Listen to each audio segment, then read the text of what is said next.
ছয় দফা দাবি জানালো ৭ কলেজের শিক্ষার্থীরা। ঢাকা বিশ্ববিদ্যালয়ের সহ উপাচার্য অধ্যাপক মামুন আহমেদের পদত্যাগ সহ ৬ দফা দাবি জানিয়েছে এই বিশ্ববিদ্যালয়ের অধিভুক্ত সরকারি ৭ কলেজের শিক্ষার্থীরা। দাবি পূরণে তারা ৪ ঘণ্টা সময় বেঁধে দিয়েছেন। এই সময়ের মধ্যে দাবি পূরণ না হলে তারা কঠোর কর্মসূচি দিবেন।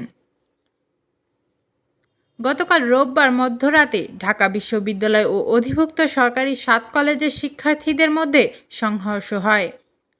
এরই পরিপ্রেক্ষিতে আজ সোমবার দুপুর ১২টার দিকে ৭ কলেজের শিক্ষার্থীদের পক্ষ থেকে সংবাদ সম্মেলন করে এই দাবি তুলে ধরে এসব কথা বলা হয়।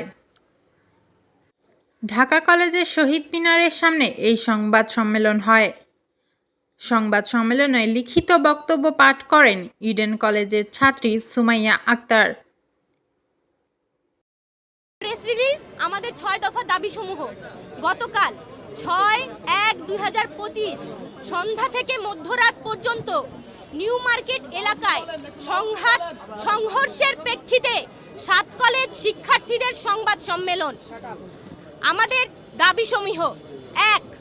ঢাকা কলেজ সহ ৭ কলেজের শিক্ষার্থীদের সঙ্গে ঢাকা বিশ্ববিদ্যালয় শিক্ষার্থীদের সংঘাতের দায় নিয়ে ঢাকা বিশ্ববিদ্যালয় প্রশাসনকে ক্ষমা প্রার্থনা করতে হবে এবং প্রো ভিসি মামুন আহমেদকে পদত্যাগ করতে হবে। ২. ঢাকা কলেজ শিক্ষার্থী রাকিবকে হত্যার উদ্দেশ্যে হামলা সহ ঢাকা কলেজের শিক্ষার্থীদের ওপর নিউ মার্কেট থানা পুলিশের ন্যাক্কারজনক হামলার ঘটনায় এসি, ওসি সহ জড়িত পুলিশ কর্মকর্তাদের প্রত্যাহার করে তদন্ত সাপেক্ষে বিভাগীয় ব্যবস্থা গ্রহণ করতে। সংবাদ সম্মেলনে দাবি পূরণের ৪ ঘণ্টার আলটিমেটামের কথা ঘোষণা করেন ঢাকা কলেজের শিক্ষার্থী সজীব উদ্দিন।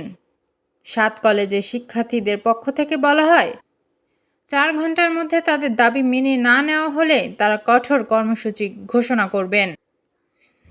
আন্দোলনের নেতৃত্বে থাকা ঢাকা কলেজের ছাত্র আব্দুর রহমান জানান, জনদুর্ভোগের কথা চিন্তা করে আমরা আজ সকালে পূর্ব ঘোষণা অনুযায়ী সড়ক অবরোধ করিনি। ৪ ঘণ্টার মধ্যে ৬ দফা দাবির বিষয়ে কোনো অগ্রগতি না দেখলে আমরা কঠোর কর্মসূচি ঘোষণা করব। নতুন নতুন খবর পেতে চ্যানেলটিকে সাবস্ক্রাইব করুন এবং পাশে থাকা বেল আইকনটিতে ক্লিক করুন।